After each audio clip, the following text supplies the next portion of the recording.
Sky Sports avertit Ben Sulayem contre une confrontation publique si elle avait lieu contre Hamilton. Bon, ça ferait mal, hein. Ça ferait mal à la Momo, hein.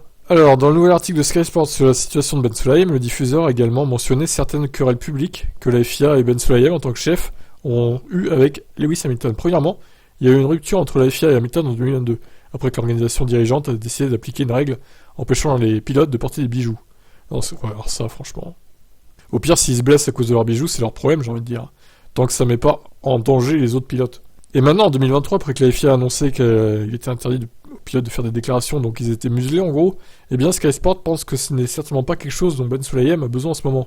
Alors que Ben Sulayem semble avoir du travail à faire pour réparer sa relation avec les patrons et les équipes en F1, il pourrait également se diriger vers une confrontation avec les pilotes.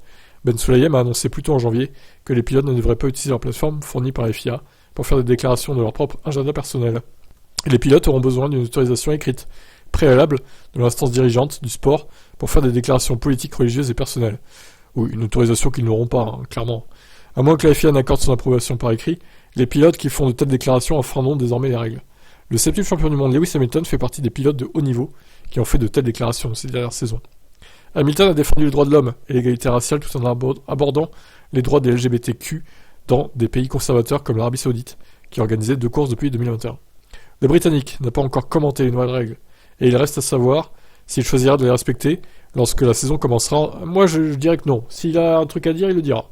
Hamilton s'est heurté à la FIA la saison dernière après l'introduction de nouvelles règles interdisant le port de bijoux, ce qui a finalement conduit le pilote Mercedes à retirer un anneau nasal après une longue impasse qui lui a valu des exemptions. Considérant que Craig Slater de Sky Sports News a rapporté cette semaine que plusieurs personnalités de la F1 ont déclaré qu'il y avait une discussion active entre les chefs d'équipe pour savoir si le mandat de Ben Sulayem était un problème croissant, un conflit public avec l'un des athlètes les plus populaires du monde, et peut-être la dernière chose dont le président de la FIA a besoin en ce moment. Ah, ils ont totalement raison en vrai. Alors en plus, on rappelle que ce qu'il a dit en 2001, je sais plus si c'était en 2001, ouais, sur son ancien site web, là, les archives ont été fouillées. Ben Sulayem, je déteste les femmes qui se croient plus intelligentes que les hommes, alors que c'est pas possible. On a retenu ça aussi, du coup, Ben Sulayem. On l'oubliera pas. Alors attention à ce que tu fais avec les pilotes. Qu'est-ce que vous en pensez de ce mec? Est-ce qu'il doit laisser sa place, Ben Sulayem? Je vous laisse commenter. Rendez-nous Todd!